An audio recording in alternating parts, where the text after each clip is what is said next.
we'll make a start. So welcome to this launch of Gender and International Criminal Law. I'm delighted to be here today. My name is Rachel Killeen. I'm a senior lecturer here in the Sydney Law School, and I am joined by the editors of this collection, both in the room today and joining us online, and some of the Australian-based authors. So I would like to begin by acknowledging the Gadigal people of the Eora Nation as the traditional custodians of this place that we call Sydney, where we are so honoured to be meeting today. In 1788, the British established a convict outpost on the shores of Sydney Harbour. This had far-reaching and devastating impacts on the Eora Nation, not least the occupation and appropriation of their traditional lands. Despite the destructive impact of this invasion, Aboriginal culture has continued to endure as one of the world's oldest living cultures. And I would like to acknowledge the thousands of years of knowledge embedded in these lands and pay my respects to the Gadigal people's elders, past and present. So as I said, I'm delighted to be chairing today's launch of Gender and International Criminal Law, a fabulous collection edited by Indra Rosenthal, Valerie Easterveld and Susan Sakuto, which was published by Oxford University Press in July of this year. So the last few decades have seen remarkable developments in international criminal justice, especially in relation to the pursuit of individuals responsible for sexual violence and other gender-based crimes. Historically ignored, justified, or minimized, this category of crimes now has a heightened profile in international political and judicial arenas. But despite this, gender continues to be poorly understood, and blind spots, biases, and stereotypes prevail. So this collection, Gender and International Criminal Law, really does an excellent job of both interrogating these blind spots and exploring their implications for accountability efforts. The collection brings together both practitioners and scholars to examine the place of gender in international criminal law and other possible pathways for strengthening gender-sensitive accountability for atrocity crimes. So it's a real honor to be able to hear from the editors and some of the authors here today. We'll have a Q&A at the end after each of the speakers speaks for about 10 minutes. For those in the room, you'll be able to raise your hand and I'll bring a mic round. For those of you online, you can also raise your hand or pop a question in the chat and we'll keep an eye out for you as well. But first, we are going to hear from our first speaker, Ms. Indra Rosenthal. In addition to being the editor of this collection, Indra works as an expert advisor and consultant in international human rights law, international criminal law, and legal development. She specializes in gender analysis, as you might expect, violence against women, women's access to justice, law reform, and civil society capacity building. She's consulted widely on these issues, including for the Human Dignity Trust, as we were just talking about, World Health Organization, UN Women, the UK government, and the Family Court of Australia. She's also served as gender and legal advisor for Amnesty International, legal counsel for Human Rights Watch's International Justice Programme, and as a senior government lawyer in the Australian Attorney General's Department. I'm delighted to hand over to you now, Indra, and the floor is yours. Thank you, Rachel. I can't really believe that's me, but there you go. And I'm going to start by thanking Rose for convening us here today and Sydney Uni Law School for hosting us, and to everybody who's joining. Thank you for being here.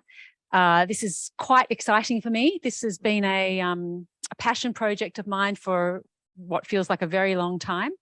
And I'm really thrilled that both Valerie and Susanna could join me because they've been with me on this journey. It's taken ages, but we did get there in the end. Through COVID, we persevered, and through strikes at universities and other illness and births and deaths. And I don't know if we had any marriages, but it's been quite the process. So it's exciting to be here.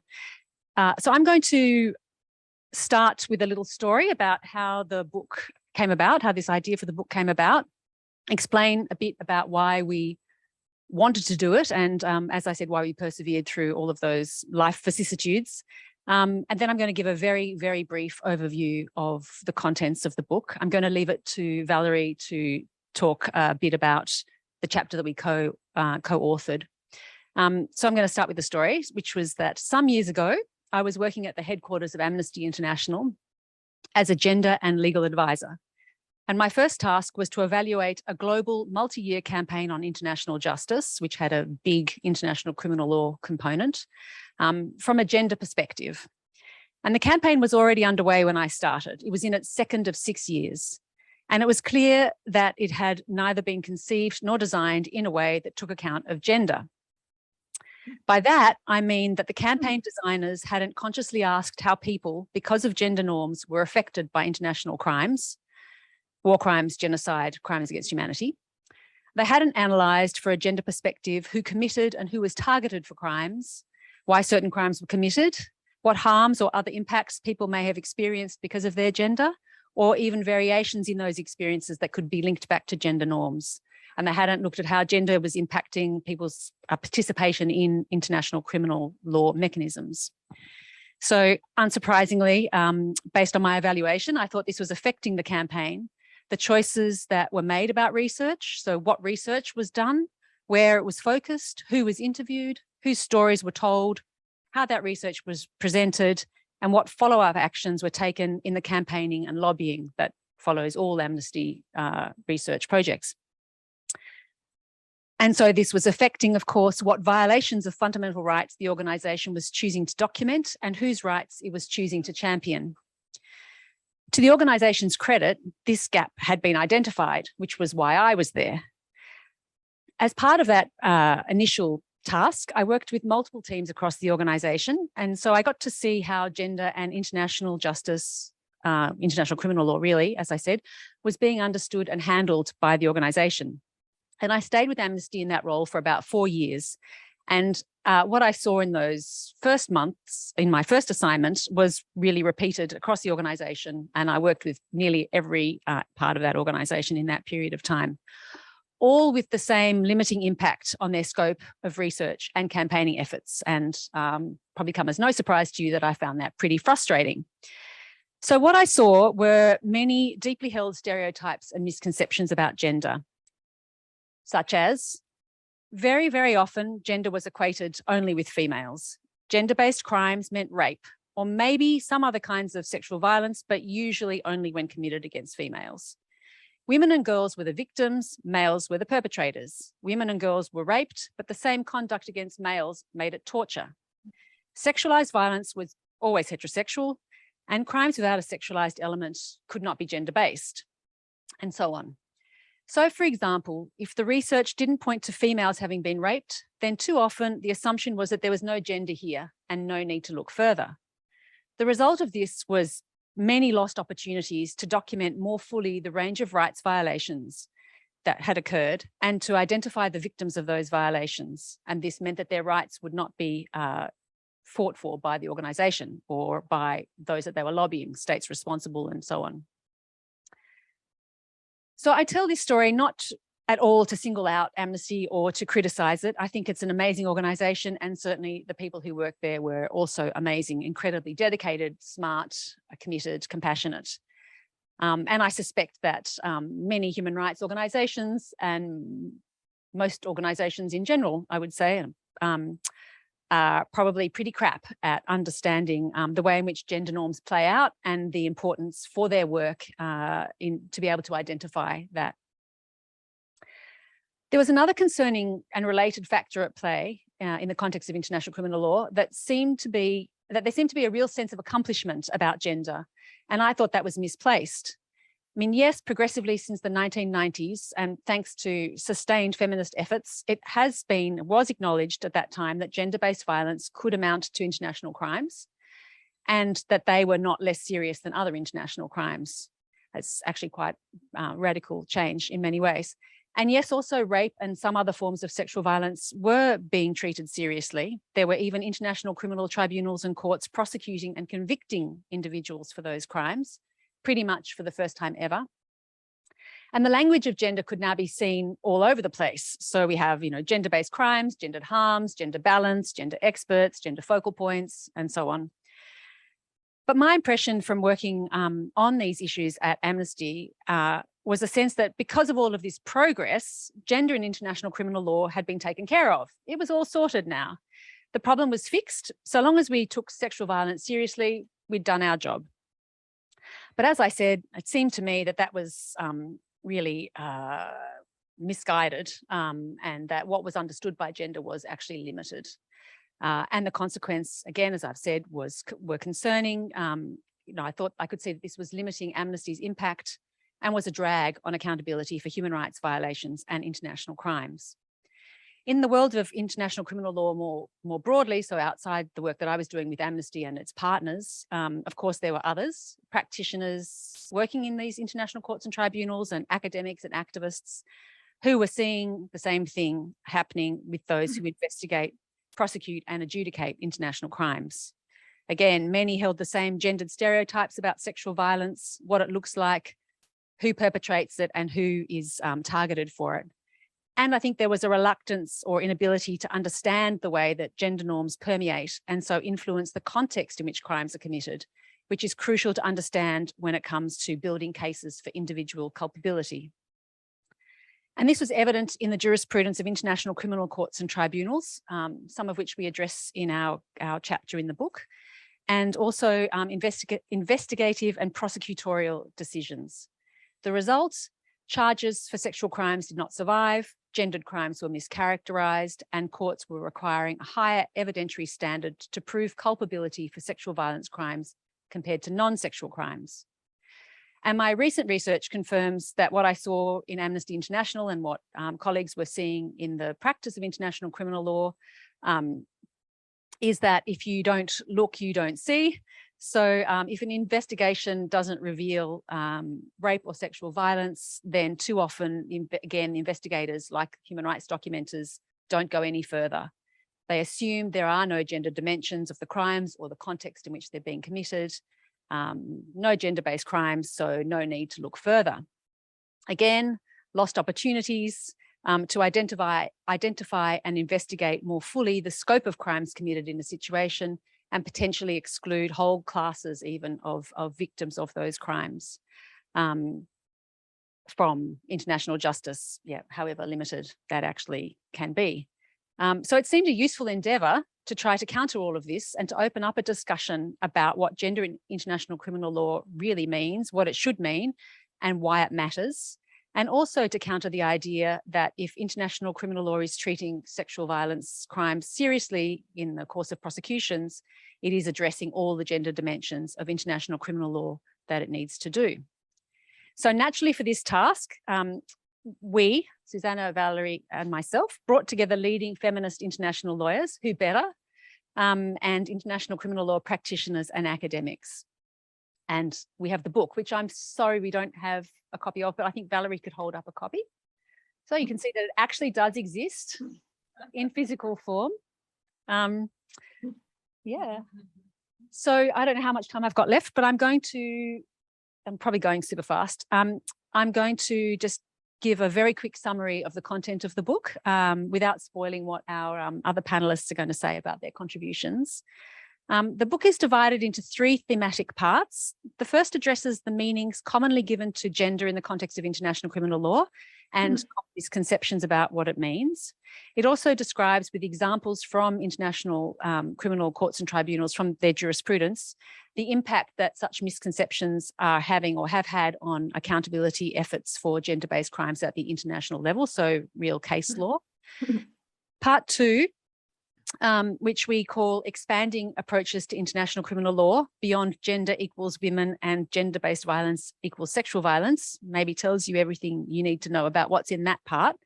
Our authors address the impact on males, children and LGBTIQ people of a range of gender misconceptions, and especially a reductionist or binary understanding of gender based on biological sex or referring to female, so synonymous with female. And contributions in that part 2, also critique the characterizations of crimes under international law as gender-based or not, such as slavery crimes, persecution, forced marriage, reproductive crimes, and state-tolerated or ordered gender discriminatory regimes. In part 3, the authors consider the potential future relationship between gender and international criminal law, looking at emerging issues such as reparations awards for victims and prosecution of international crimes in national courts, including through the exercise of universal jurisdiction, as well as the potential of international criminal law to respond to gender analysis and feminist reform. So in the years since we began this project, things have definitely evolved, and there have been improvements, or I don't know if that's the right word, but yeah, maybe there've been improvements. So we'll wait and see perhaps. For example, the ICC's Office of the Prosecutor is drafting a new internal policy on gender-based persecution, which I think Valerie is going to say something about. Draft articles for a new convention on crimes against humanity has renewed debate about the meaning of gender in international criminal law. And in that context, many states have publicly come out to defend the notion that gender is a social construct, which is not universally agreed in this space. The International Criminal Court Appeals Chamber last year invited experts to intervene as amici curiae in the Ongwen case to advise it specifically on the correct legal characterization of the crimes of forced marriage and forced pregnancy and other matters. And the International Criminal Court has even begun to talk about intersectionality, so gender not being the only identity that people have, although the court and perhaps all of us still have quite a long way to go on that front. Of course, there's loads more that could be said about all of this, but I leave it there and encourage you to read the book to find out everything that I haven't said. And just finally to say, our hope has always been that the discussion in the book really will support international criminal law practitioners in the first instance to improve their awareness of the gender dimensions of all crimes, whether sexual or not, and in that way to improve accountability and victims' access to justice. So in conclusion, this book is really an intellectual endeavour in many ways, but behind all of the clever analysis and conceptualisation from our brilliant authors are real people and their dreadful experiences of gender-based international crimes. And in my remaining minute, or however much time I have I'd like to remember them, and I invite you to join me in doing so in silence and in solidarity. Thank you.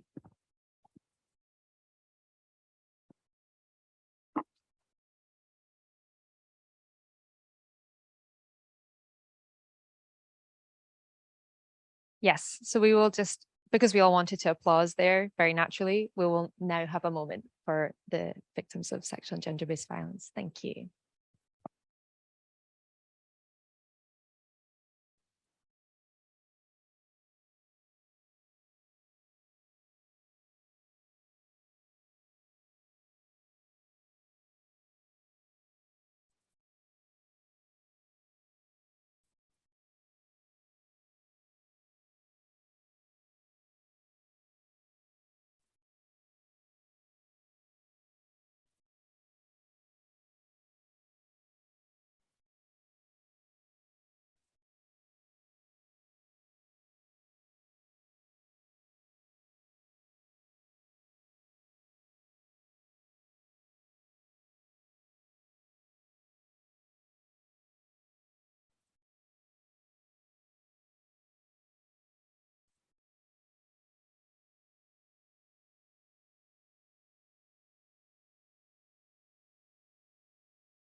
Thank you. Thank you so much, Indra, both for grounding us in the book, but also for sharing the personal journey that brought you to this research. That always really makes a piece of academic work come alive to hear those personal accounts. So thank you very much for that contribution.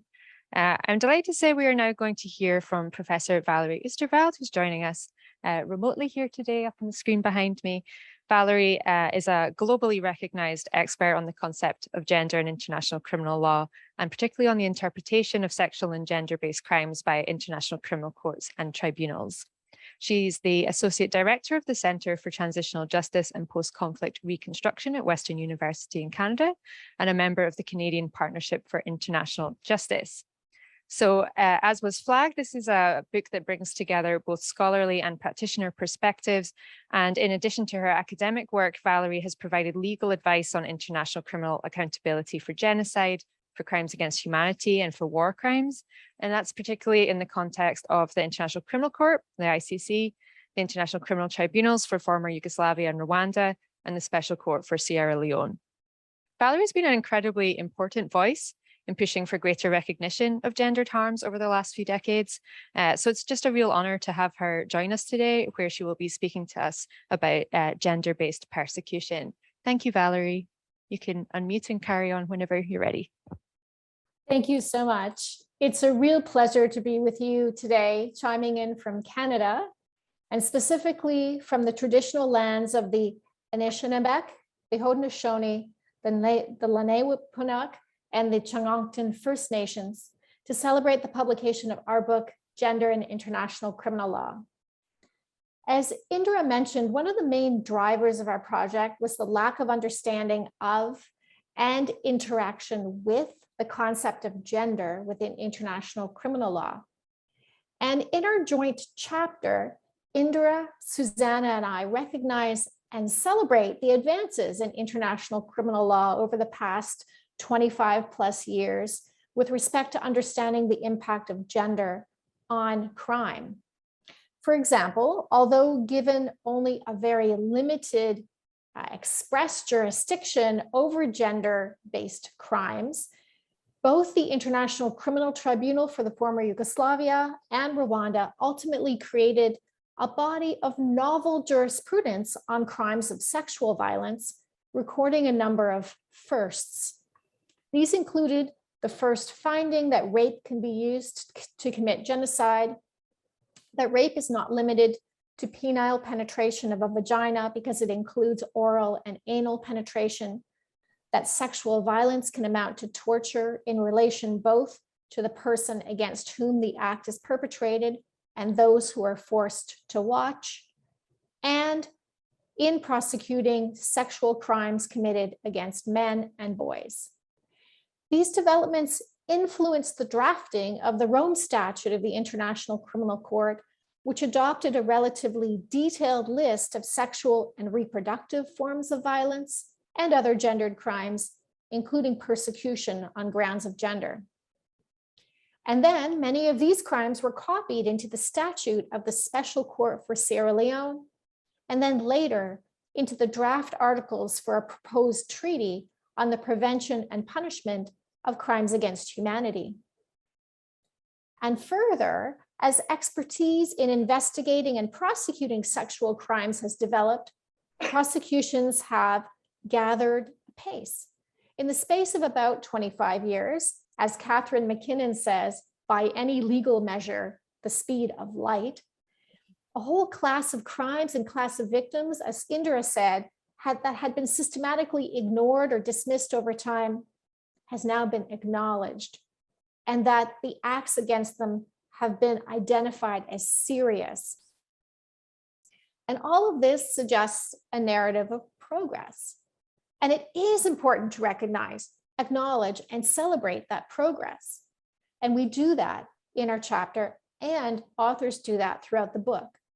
But despite the gains that were made, and the fact that discussions of gender have become more commonplace, I wouldn't say it's always commonplace, but it's become more commonplace in international criminal law.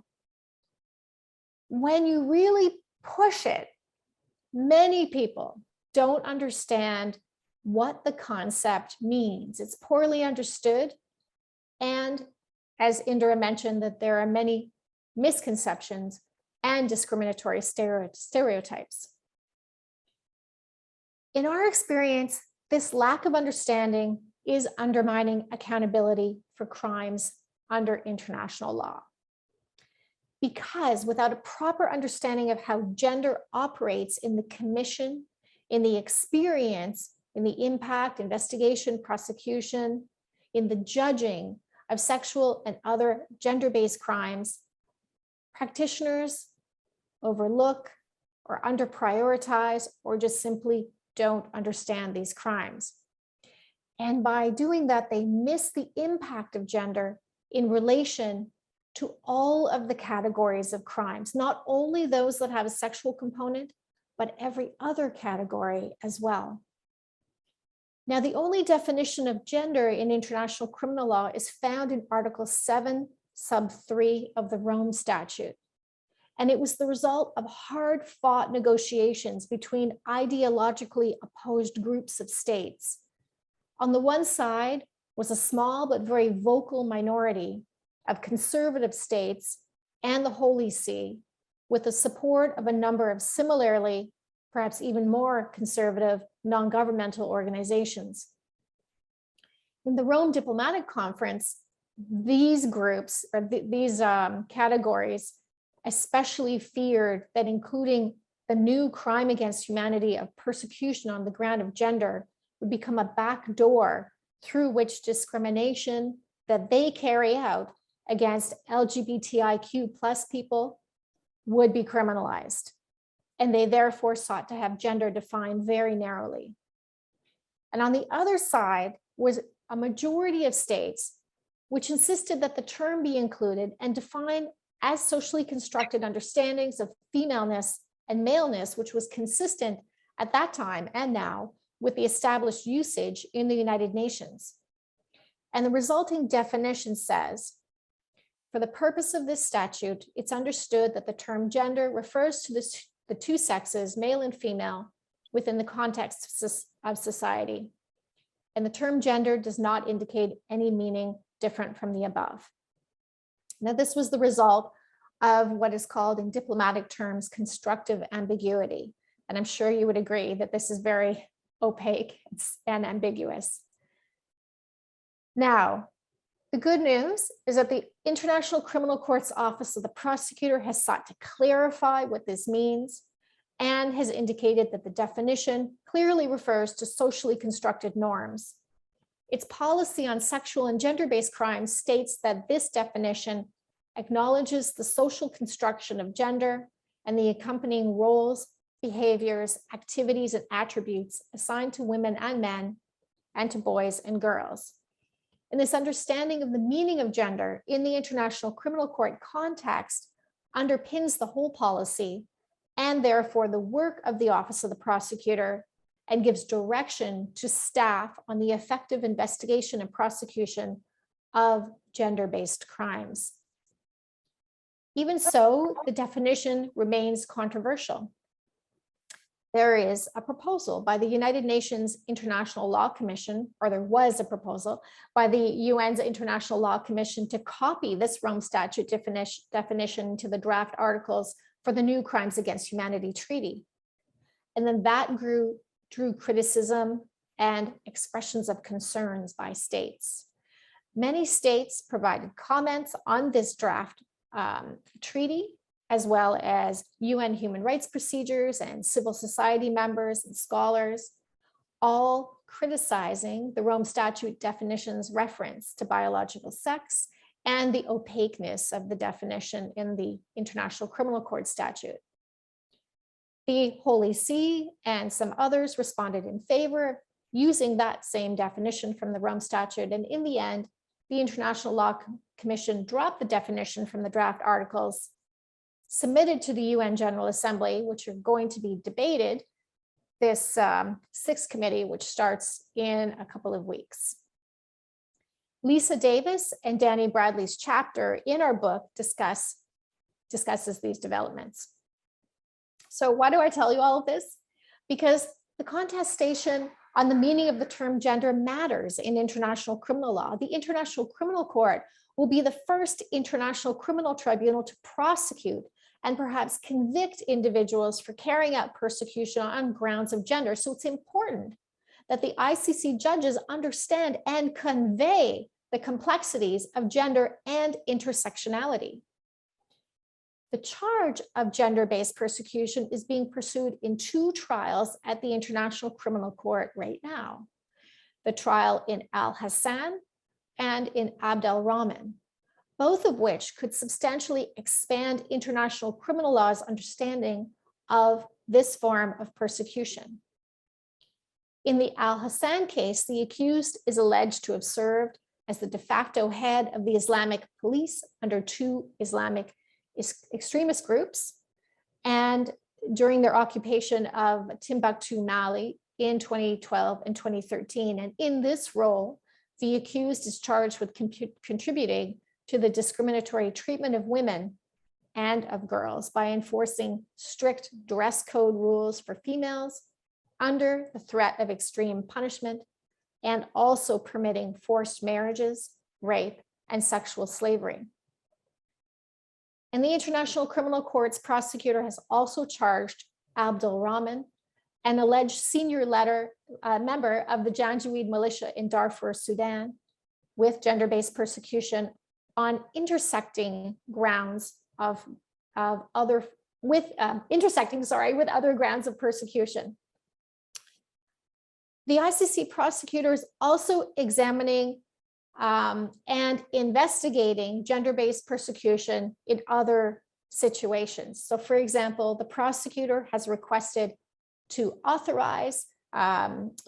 initiate an investigation in Afghanistan. And part of the allegations in that request were that the Taliban and affiliated armed groups targeted civilians based on their gender. And we know, of course, that is still happening right now. The prosecutor is also examining gender-based persecution carried out by Boko Haram and others in Nigeria.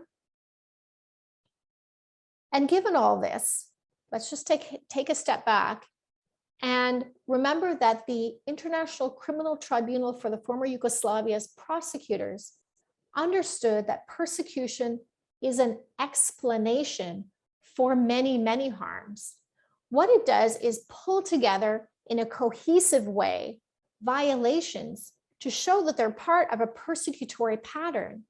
And in this case, a persecutory pattern based on gender, but sometimes also, as in the Abdul Rahman case, persecutory patterns based on gender and other aspects. And in the ICTY, in the Yugoslav tribunal, it was on gender and ethnicity, for example. For ICC situation countries, charges of persecution also show that there are patterns of gendered violations, and this explains a deeper harm that's done to victims. It explains something more than simply what a charge of rape, for example, as a crime against humanity would show. The International Criminal Court's Office of the Prosecutor understands the importance of getting this crime right, which is why it is in the midst right now of drafting a policy paper on persecution on grounds of gender, which it will release and then invite public comment.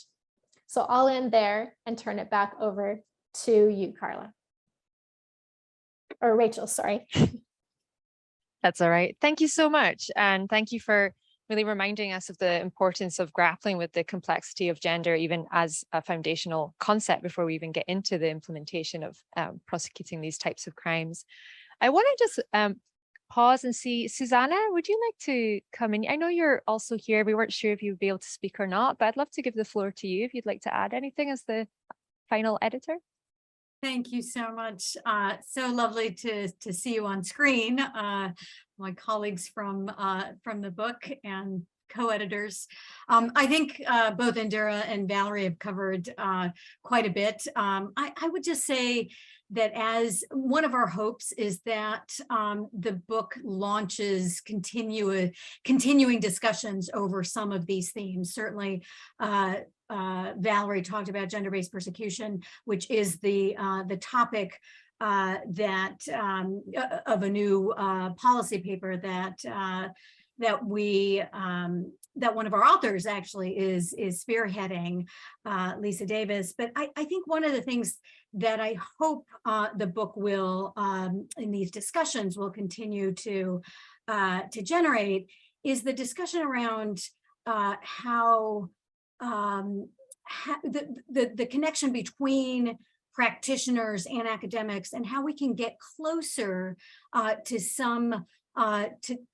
closer to access to justice and justice for survivors, right? So that these conversations help us get closer to really sort of manifesting survivor-centered approaches to international justice, and I think that there's, I think there's many more articles and books to be written about some of this work. But I know from my point of view, I think my hope is that this will have a real impact, the investigation and prosecution of these crimes, and that the clearer understanding of gender will surface the stories, the real lived experiences of survivors of these kinds of crimes. Thank you so much. Thank you, Susanna.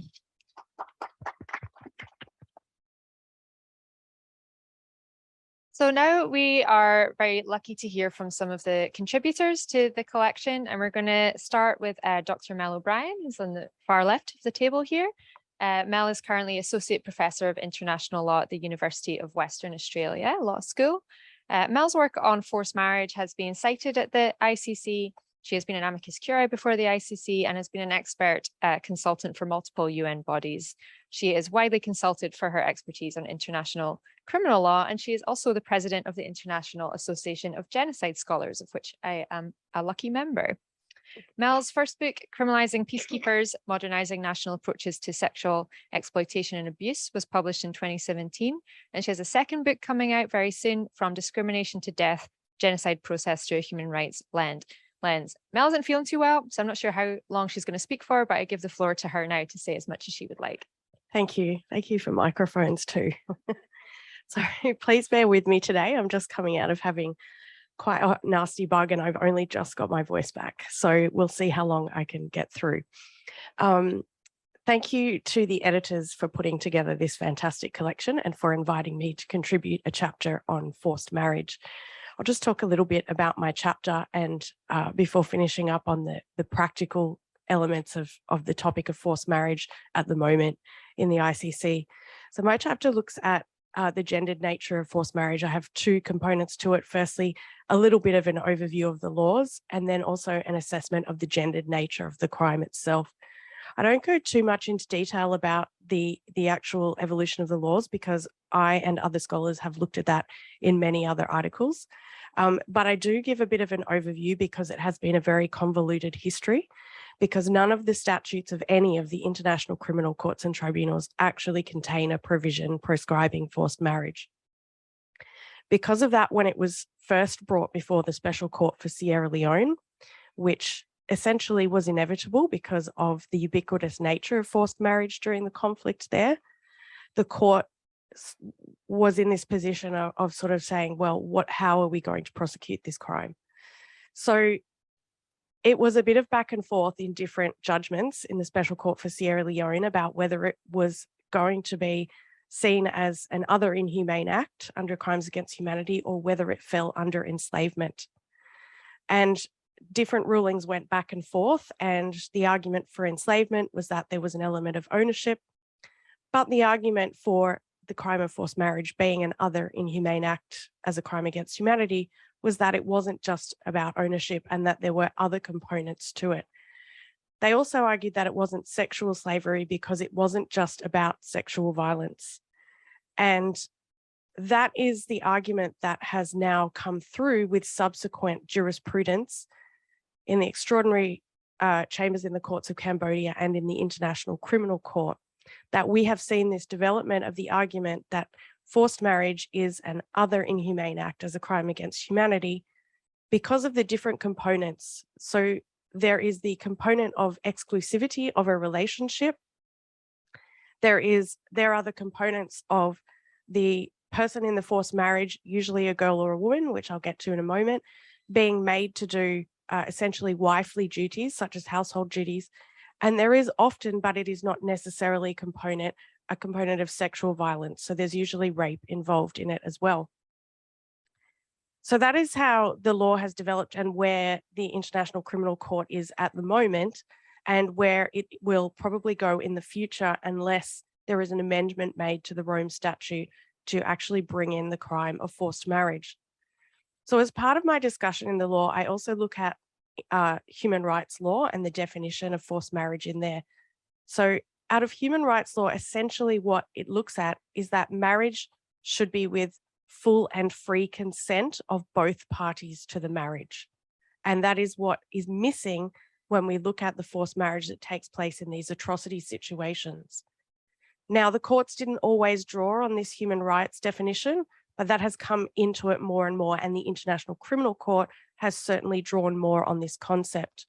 So they talk about coercive circumstances, and they do talk about force, but it's not only about force.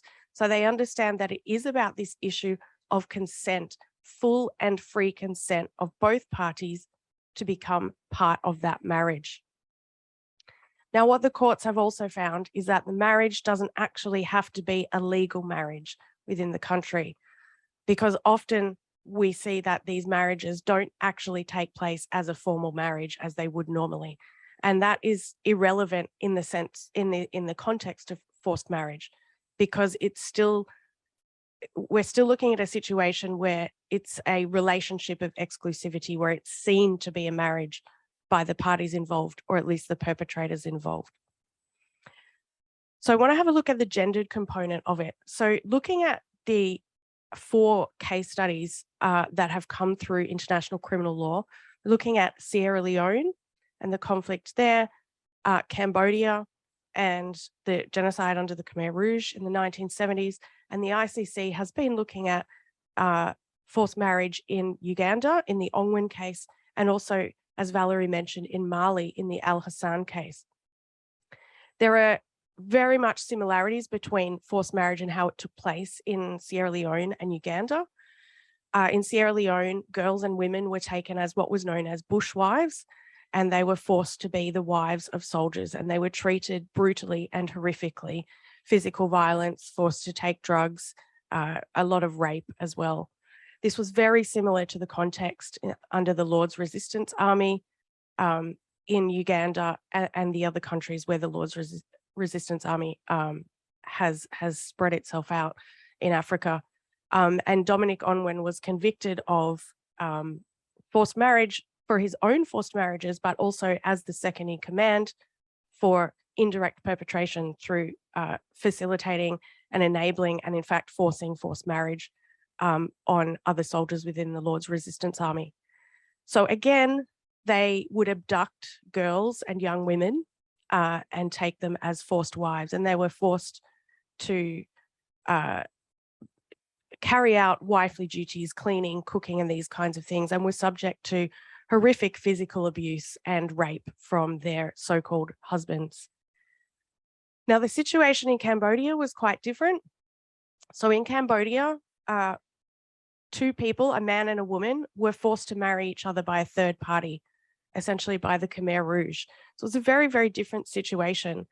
And so on its face value, you could say that it would be a gender neutral situation where we had a man and a woman being forced to marry each other.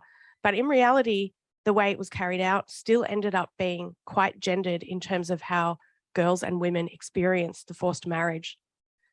So what happened in under the Khmer Rouge, the forced marriage was carried out in mass marriage ceremonies, and men and women were made to marry each other, not through a traditional Buddhist ceremony, but rather by pledging allegiance to the Khmer Rouge. They were then forced to consummate that marriage under the surveillance of Khmer Rouge cadres. So they were actually forced to have sex with each other. And there is a whole issue on that in terms of what the court discussed, which I won't go into today, or maybe in Q&A. But what would happen for women, for the girls and women, that didn't happen to the men, was that they were threatened, or they were threatened with rape or raped if they didn't consummate the marriage by Khmer Rouge cadres, and that did not happen to the men. So rape wasn't a threat of punishment for the men that were involved. Another difference was the age, and you will notice so far that I have been referring to girls and young women, and that was the same case in Cambodia, but it wasn't the case for the men. So it was girls and young women that were married, but usually older men. So usually 25 years and older were married to girls and young women. As young as 16 were married off. So we're seeing as well this thinking about intersectionality, not only gender, but also age coming into play here. And finally, looking at Mali and looking at the case there, Al Hassan, which is in its early stages. It's only been through confirmation of charges, but we have forced marriage there, again, girls and young women. And we're seeing, so this is through Ansar Dine and Al-Qaeda, but also in collaboration with local authorities such as police, forcing them into marriages with those members of those groups who were coming in and occupying the towns there. And this was in the context of a culture where previously many people didn't even get married. They often stayed in relationships without getting married at all. And these marriages were often seen as temporary for the convenience of those members of Ansar Dine and Al-Qaeda when they came in, and then they could just leave and leave behind these girls and women. So you can see there's definitely a gendered element to it, where essentially the majority of victims that we're talking about are girls and young women, but that even in the case of Cambodia, where it was on face value gender neutral, it still wasn't gender neutral, and that girls and women had a different experience and a much more violent experience than the males. In terms of thinking about the practicality of this, this is ongoing. So I and Valerie and a group of other women put together an amicus curiae brief, which we submitted early this year in the Ong Wen appeal case, because they were appealing these convictions for forced marriage. So this is something that's really relevant, and we think about how relevant it is for the victims, because we watched the Ong Wen defense team argue that it wasn't forced marriage, for example, because Dominic Ongwen had replaced the girls' parents and so therefore could give permission for them to be married, of course, ignoring the fact that they were all abducted and brutally abused and raped. So this kind of, the writings that we're doing and the work that we're doing on forced marriage is really important for justice for the victims. And so we are looking in hope that the appeal judgment that comes out of this will confirm this. We saw that in the sentencing judgment of Ong Wen, there was a recognition of the gendered nature, so it was taken into account in the sentencing. But this is quite a rare opportunity that the court has taken. Otherwise, the gendered nature hasn't really been taken into account, particularly in the judgments themselves. So going forward, we are hoping that it will be taken into account in future decisions, in future judgments that are being made about forced marriage, that the court will actually recognize that there is a specific gendered nature to it and also an ageist nature to it because of the youth of the victims that we're seeing here. So it's a really practical and important thing. So keep your eye out in the future for the Ong Wen appeal judgment, whenever that may come out. Thank you.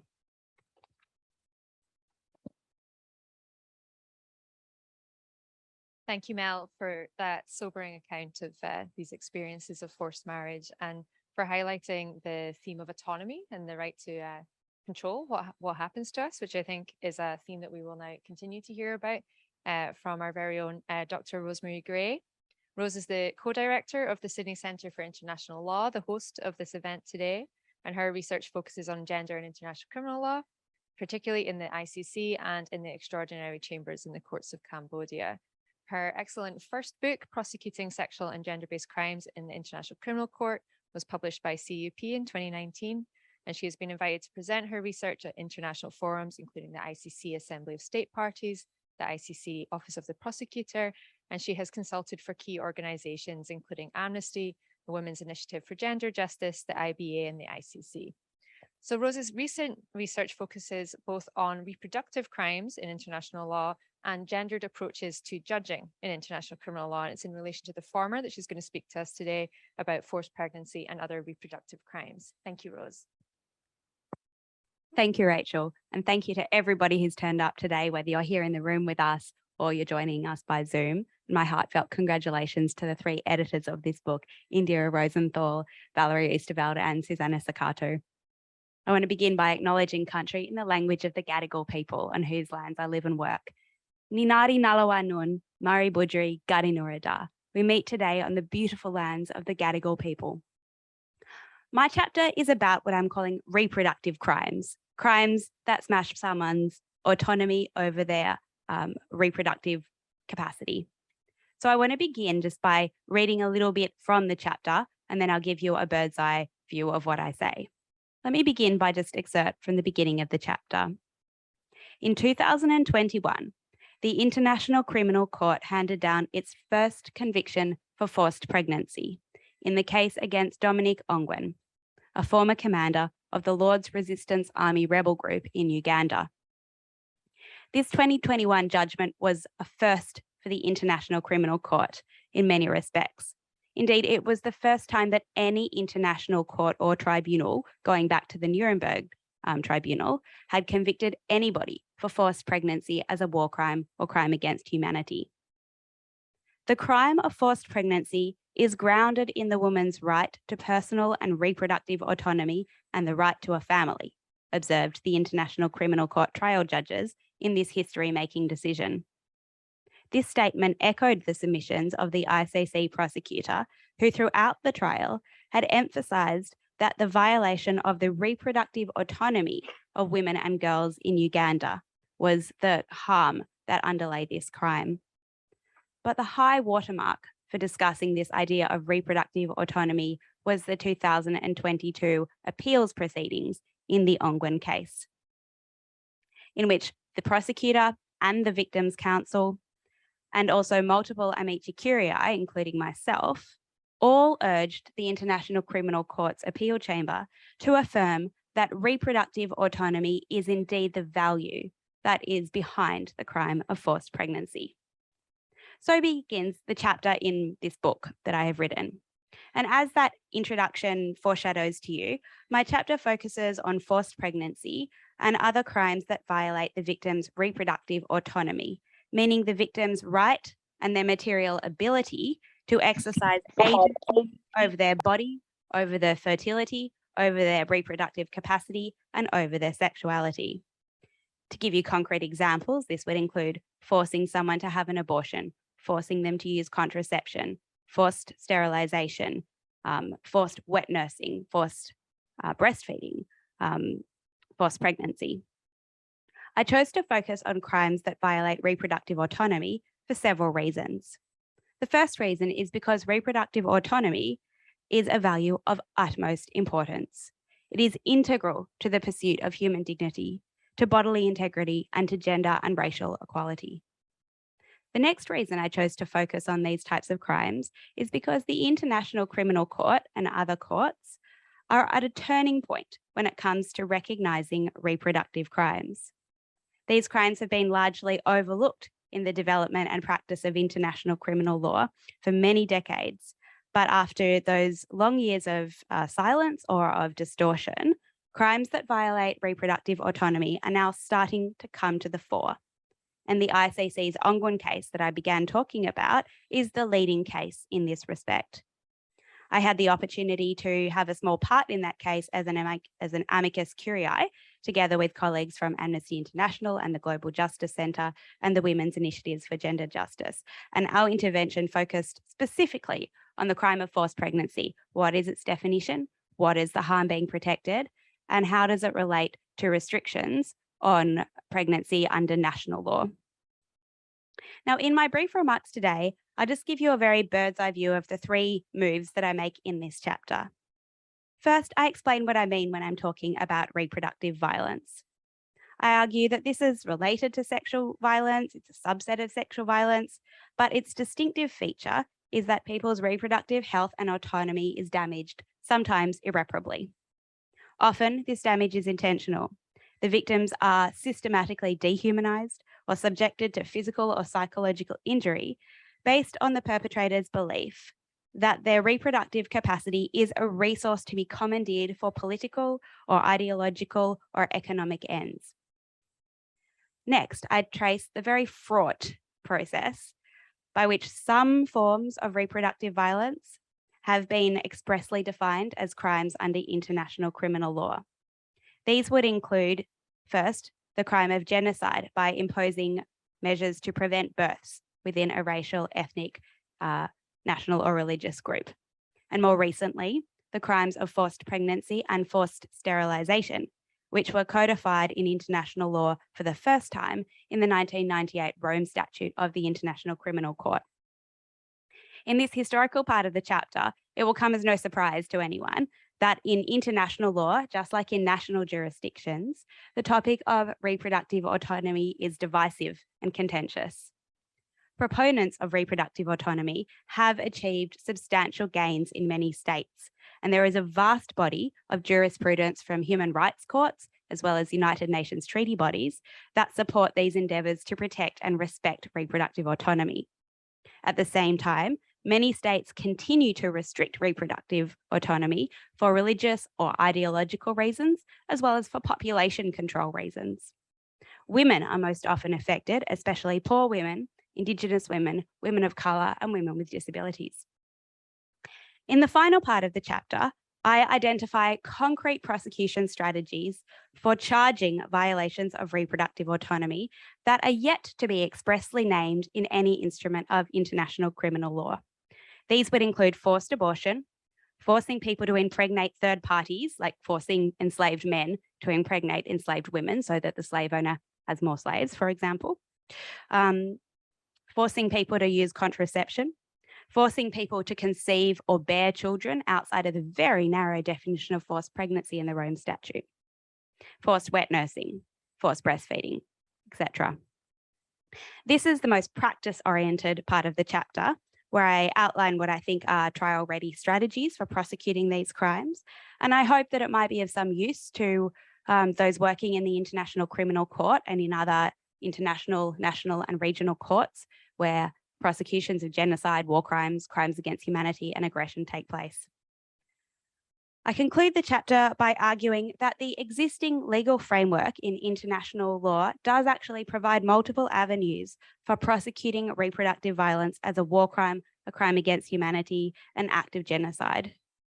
And that is because attacks on reproductive autonomy, even if they're not expressly named in international treaties as crimes, they amount to violations of values that are at the heart of international human rights law, international humanitarian law, and international criminal law. These include the respect for human dignity and gender equality and racial equality. Now, my conclusion that there are many opportunities for prosecuting reproductive crimes in the ICC and other courts will be of no comfort to those who suffer reproductive violence in the so-called private sphere at the hands of their families, their communities, that is, in areas that lie beyond the reach of international criminal law. Nonetheless, as a response to conflict-related reproductive violence, by which I mean reproductive violence in armed conflict or genocide, I argue that international criminal law has untapped potential. Thank you.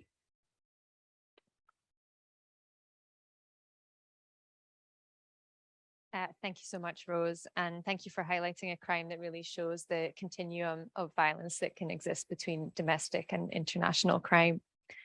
So finally, I know everyone always says last but by no means least, but I can't stress that enough, how much by no means least in this instance. I am delighted to introduce Professor Diane Otto, the Francine V. McNeef Chair in Human Rights Law at Melbourne Law School, who's also joining us on the screen behind me today. So Diane's scholarly research in the field of public international law and human rights law enjoys both a national and an international reputation, truly marked by its emphasis on melding theory and transformative practice, a recurring theme of our contributions today.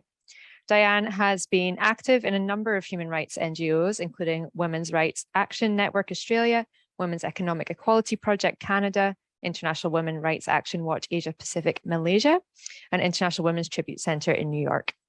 Through her NGO involvement, she helped draft a general comment on women's equality for the Committee on Economic, Social and Cultural Rights and a general recommendation on treaty obligations for CEDAW.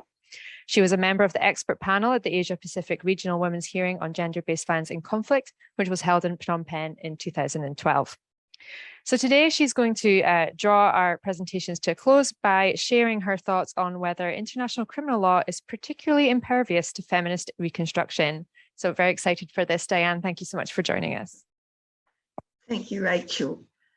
I'd like to start by acknowledging that I'm speaking to you from the unceded lands of the Wurundjeri people of the Kulin Nations. This is so exciting to finally see this book, at least in your hands, Valerie, completed. It has taken an incredible amount of time, and I want to congratulate the three editors with all my heart. It's so good, and it's great to hear more about it from the previous speakers. Now, when Indra invited me to contribute to this collection several years ago now, I just finished reviewing a book edited by Loveday Hodson and Troy Lavers on feminist judgments in international law. So it was a project of rewriting a number of international law judgments using feminist methodologies. And 3 international criminal law cases had been rewritten through a feminist lens. And it had really struck me how difficult this seemed, perhaps more difficult than rewriting other judgments from the International Court of Justice and Human Rights Courts. And I start my article with this comment from one of the feminist benches. They say, working on a feminist approach to international criminal law allowed for deeper reflection as to whether feminism and international criminal law are compatible, which then instantly made me remember Carol Smart's work, her book, her 1989 book on feminism and the power of law. And I've borrowed from that in my title, because her question was whether and how and why law generally is particularly impervious to feminist critique. And when I went back and looked at her work, it was actually criminal law that she was talking about, and in particular laws that criminalised rape. So the first part of the chapter, I try to put in context the current feminist focus on criminal law, both domestically and internationally. And initially, there's never really a starting point, but in the 70s, the feminist interest in criminal law domestically was really more as a response to a patriarchal state. So wanting the state to take responsibility for crimes against women, gender-based and sex-based crimes against women, that the state in effect was condoning. So it was very much more a sort of collective idea of harms that women were suffering because of the patriarchal nature of society.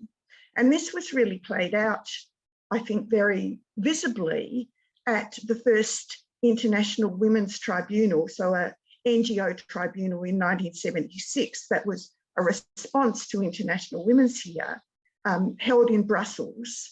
So thinking that International Women's Year was actually too wimpy around the way that women's inequality was being addressed. And that tribunal based a lot of its thinking on colonial struggles against colonialism. So treated women kind of as a people, as it were, and crimes against women as being systemic and you know, kind of deeply embedded in the system. And so they identified a whole lot of crimes, including things like compulsory motherhood. So that's interesting, actually, given what Rosemary's just been talking about. Compulsory heterosexuality and persecution of unmarried mothers, lesbians, and so on. And it was interesting for me then to think, well, why are they putting all of this under the umbrella of criminal law to address? Because at the same time, the women's movement was very critical of the criminal law, particularly as it was being experienced by poor women, women of colour, women, working class women, other marginalised women, sex workers, and so on. And they were, that kind of approach to the criminal law from feminists was really anti-carceral and seeking to decriminalise a whole lot of crimes that were really the result of poverty. So there's been this sort of contradictory, I suppose, appeals to the criminal law in our feminist history.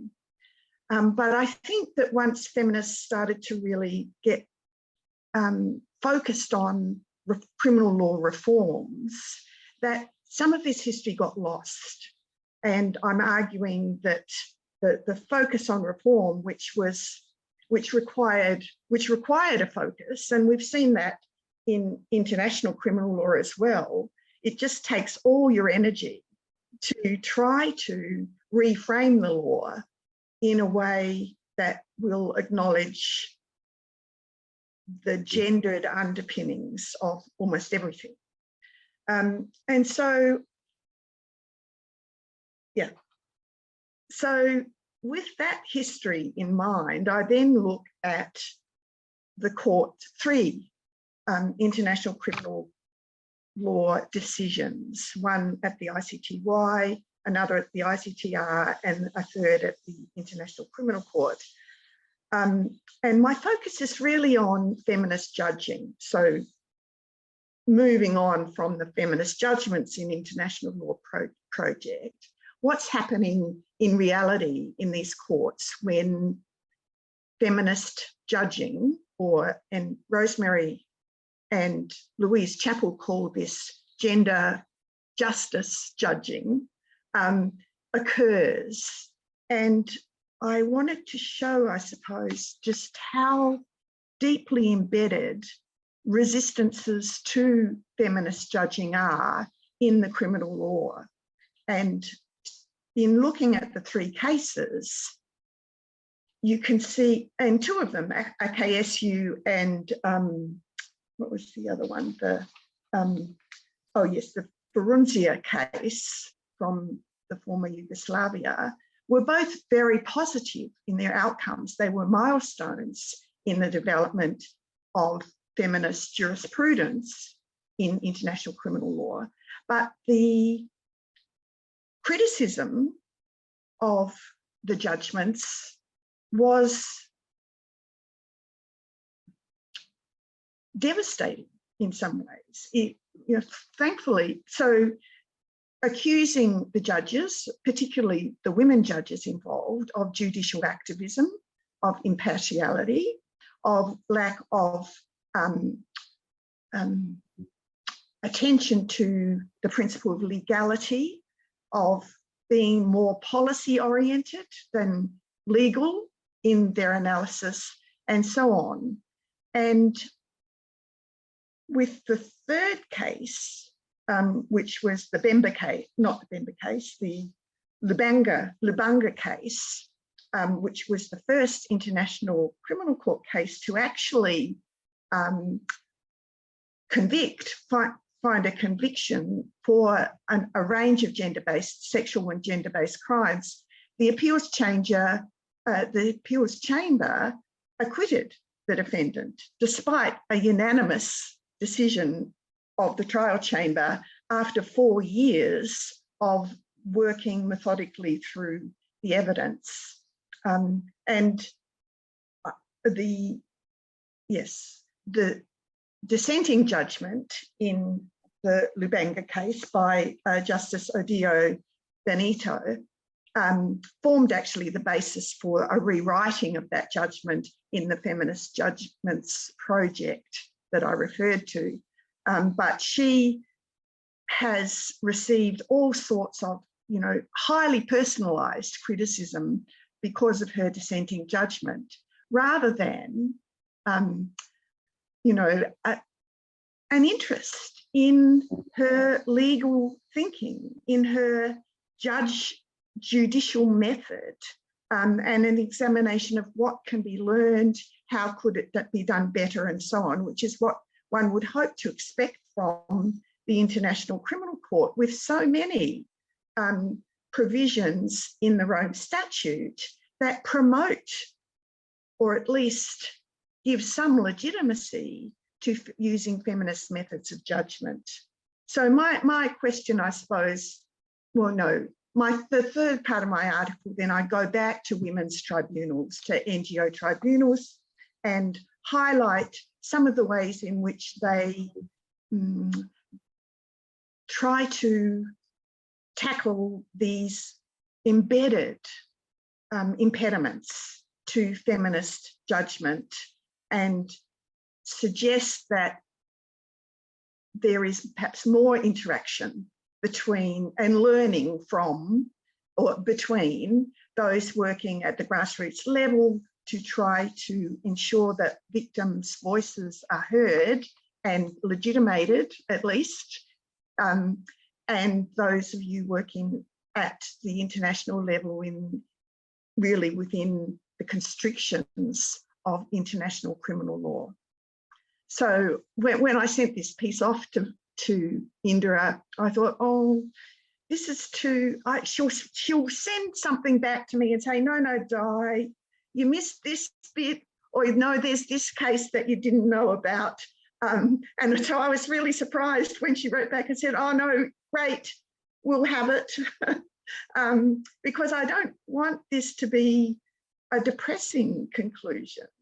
That, you know, so much has been learned and gained, but we need further reflection and further creativity, I suppose, in the way that, particularly in trying to understand how international criminal law can actually address the structural causes of gender inequality that we're still in the midst of.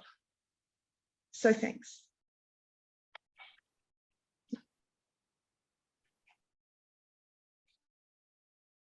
Thank you, Diane, and thank you everyone for your really fascinating contributions. I think that it really gives a snapshot of what a rich collection this is. So just congratulations to the editors once again.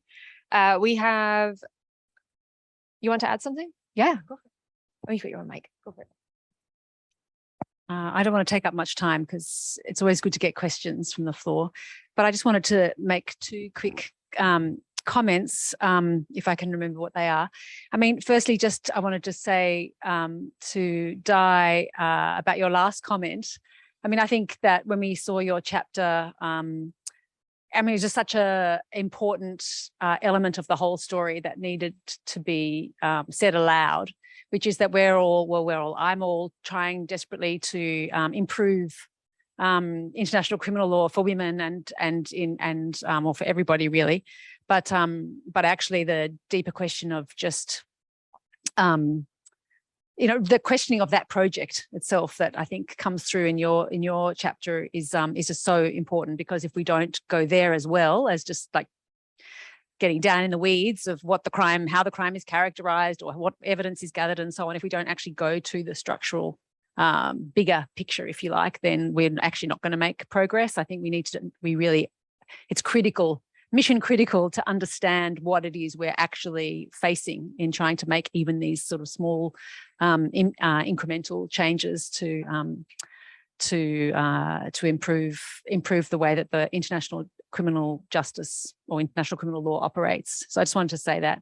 I also just wanted to make another comment, because we've all mentioned the Ongwen case and the opportunities that we were given by the appeals chamber to intervene as amicus, or to seek leave to intervene as amici curiae. So Valerie, myself and Mel, along with others, were on one team working on forced marriage. And Rosemary mentioned herself and her partners on who intervened, were granted leave to intervene on forced pregnancy. So, I mean, without overstating this, because I don't really know, it's too early perhaps to say anything much about it. I was certainly struck by the appeals chamber actually inviting experts to come forward on these issues and make observations, seek leave to intervene and make observations on these issues. And they must have known that a rowdy bunch of feminists would be out there jumping in on that opportunity. First opportunity we were given to do this seemed to me quite a moment, potentially. Hopefully it's not the only time this will happen. And we certainly gave our all. So it'd be very, very interesting to see what the judgment does say about our incredibly well argued our interventions. So yeah, I just wanted to add those 2 points. Thank you. Thank you. So we have 15 minutes, I think, for questions. I'll stand up so I can better see the screen. What we can maybe do is alternate between a question from the floor and then a question from those online. So if you are online and you want to ask a question. It's nice to hear your voice. So if you want to raise your hand so you can speak the question, but if you don't want to, then obviously you can put it in the chat as well. And I will roam with a mic so that people on Zoom can hear questions from the audience. So folks had their hands up. Who had their hand up? Yes, coming. Hi. Hi, folks. My name's Kate. I just wanted to firstly say congratulations for the book. It's incredible. I can only imagine how much work must have gone into it. I've already got my e-copy. I'm a big fan. Congratulations. But my question is in relation to the gender-based persecution trials that are ongoing, that have just started. My question is, if you had a crystal ball, could you predict how you think they might play out? My sense is the judges will have to engage with the 7.3 definition of gender, but they have ways of surprising us. Maybe they won't. So I'm interested in your thoughts. Thank you. Anyone, Valerie goes first. I've got something to say on that too. Others might as well, but Valerie would be the obvious go-to person first. Sure. Thank you, Kate. I wish I had a crystal ball, but I don't. But I do agree with you that the judges will need to engage with the Article 7.3 definition, but they have two ways that they can come at it, it seems to me. One is they can talk about the history of the drafting and draw the literature that comes from that and then come to some kind of conclusion. And the other is to come straight out and just agree with the prosecution's characterization of gender as a socially constructed norm of maleness and femaleness. I'm not sure which way it will go. I do hope it's the latter for clarity purposes, but I will also turn it over to Rose, who has some thoughts on these trials as well. Like Valerie's, mine is perhaps based more on optimism than second sight and foresight. I think that your question about will the International Criminal Court judges have to engage with the Rome Statutes definition of gender, which, as Valerie explained to us, is the two sexes, male and female, within the context of society. Yes, I think that the judges will have to engage with that definition in these cases. In fact, the judges already have to some extent. So as you might know, Kate, or as others in the room might know, for example, in the case against Abdul Rahman, which is the case relating to crimes committed in Darfur by Janjaweed militia who are aligned allegedly with the government of Sudan and were carrying out persecutory acts against Fur, Mazalit and Sagawa people in Darfur. In the context of that case, the prosecutor has alleged, as Professor Easterveld said, that there were many different crimes committed, but some of these crimes involved rounding up groups of civilians in particular locations in Darfur, detaining them and killing them in cold blood, often with their hands bound behind their backs and their faces pressed to the ground. In other words, not while they were directly participating in hostilities. The victims in question all or primarily had certain shared characteristics. They were Fur ethnicity. They were thought to be supporting or affiliated with the rebels. They were men and boys.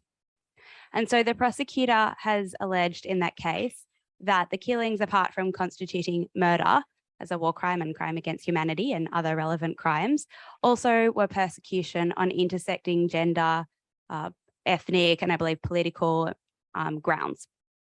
And so in making that argument, the prosecutor had to explain why each of those grounds was relevant to the case.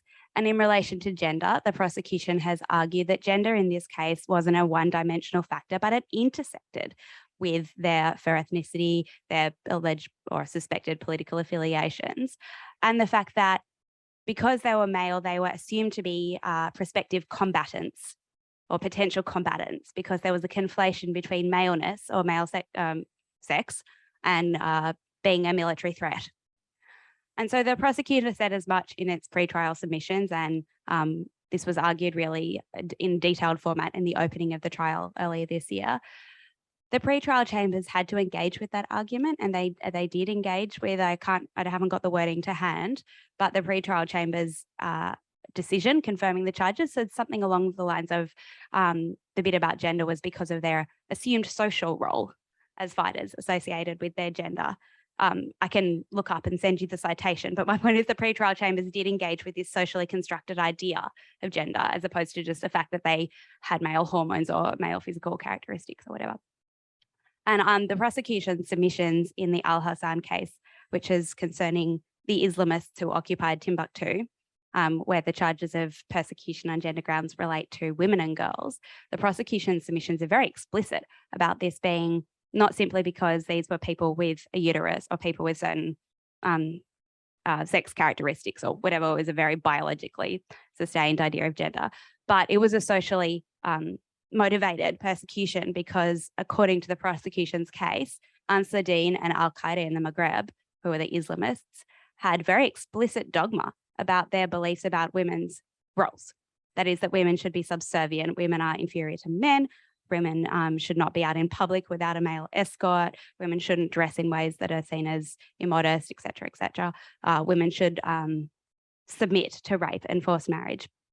And so the prosecutor has, the case is not at all that this is because their sex characteristics were deemed female, but it's because in the perpetrator's ideology, they had very specific ideas according to their religious dogma about what it meant to be a woman in the cosmology of Ansar Dine and Al-Qaeda in the Maghreb. So I think that it's not that I have a crystal ball so much of having read those cases and seen the arguments and some of the decisions that are coming down. I think the cases are very, very ripe for an analysis of gender that is about socially constructed roles and that is consistent with the Rome Statute, because one can't just breed words out of a treaty provision. The words are in the Rome Statute saying male and feminist, but within the context of society.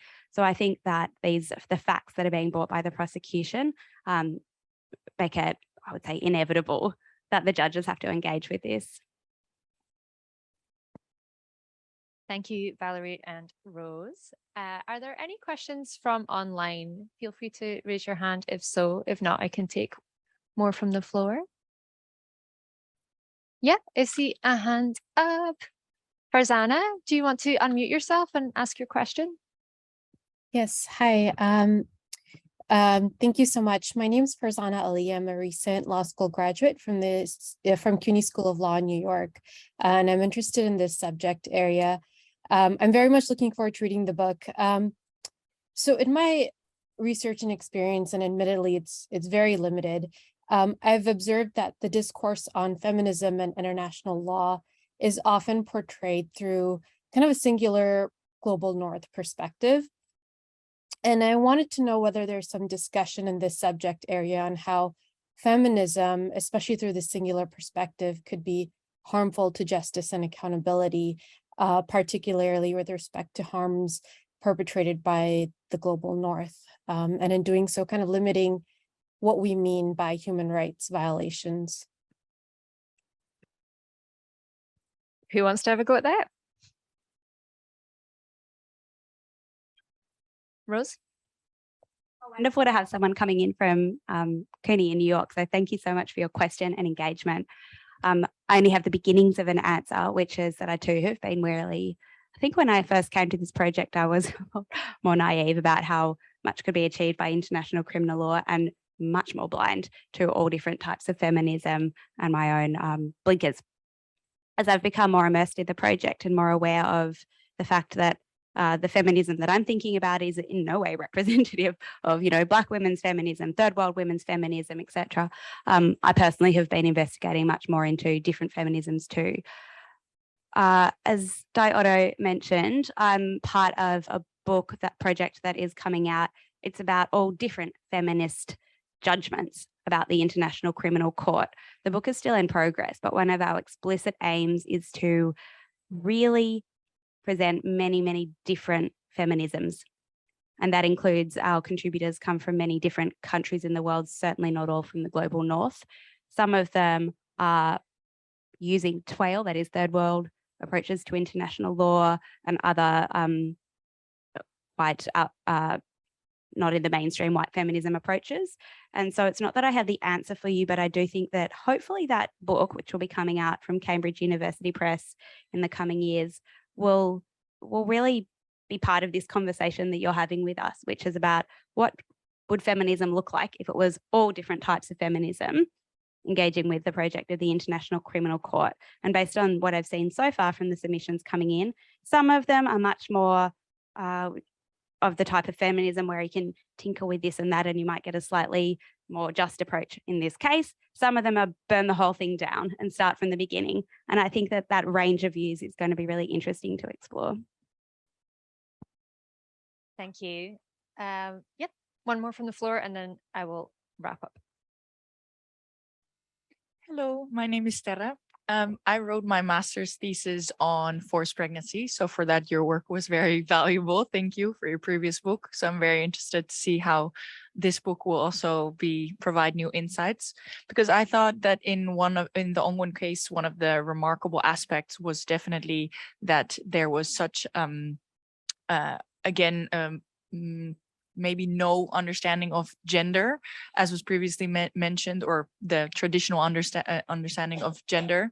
And I thought, what I thought about it with this crime in particular, there's also somebody carrying out the crime, of course. So I think that is the broader notion of reproductive violence as such. So I was wondering, how would you view that, given the controversial nature of forced pregnancy in the road to Rome in the first place? How would you see the reproductive violence as a criminalized in international criminal law in the future? Go for it, Rose.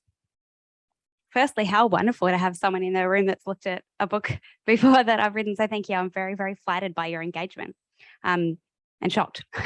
So it's nice to have someone who read the works. One of the interesting things that I think came out in the Ongwen case that I didn't touch upon in my remarks, but I might touch upon now, is that there was some debate in the appeals hearings about cultural relativism. This is only part of the answer to your question, but I hope it's an interesting part.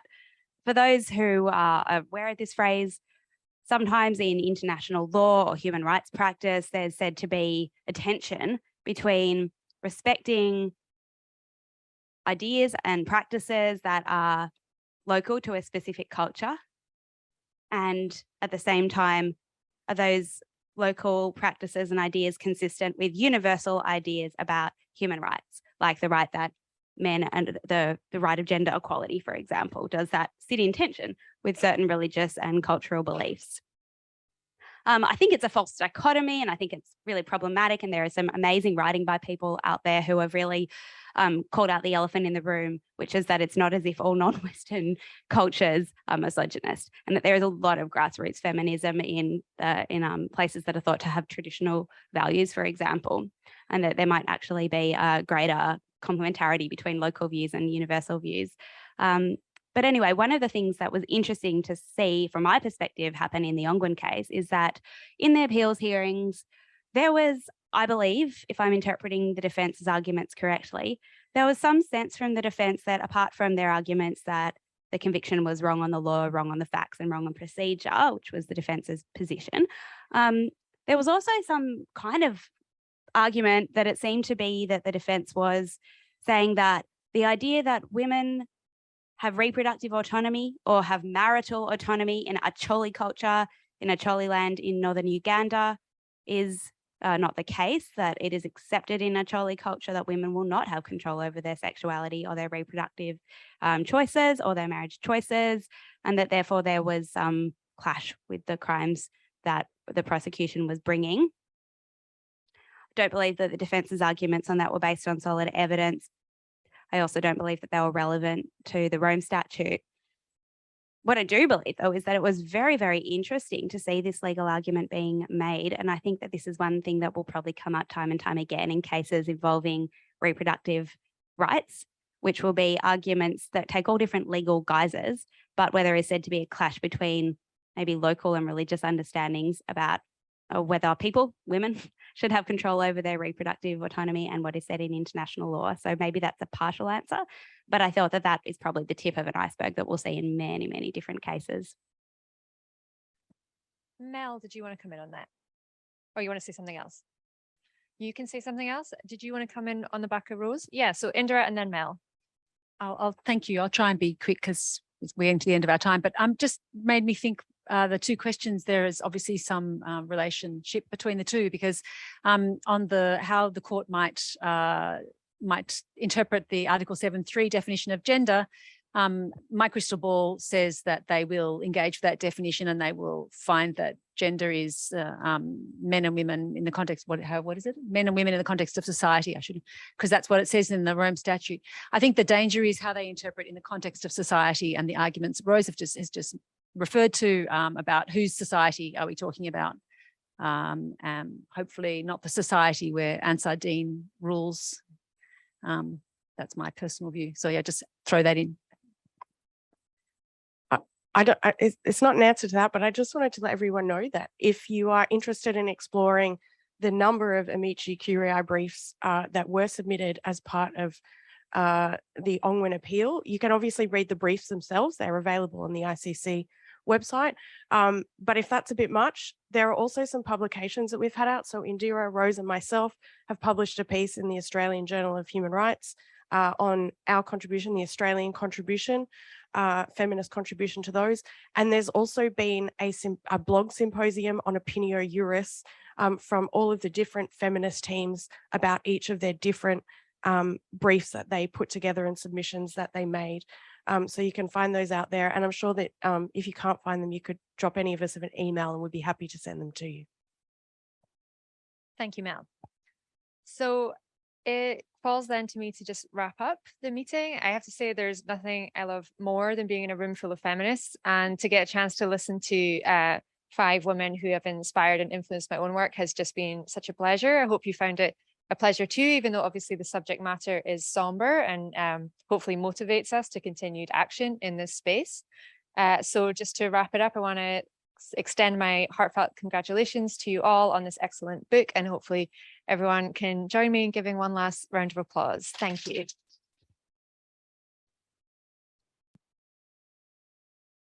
And thank you to those that joined online. I hope you had a good time too.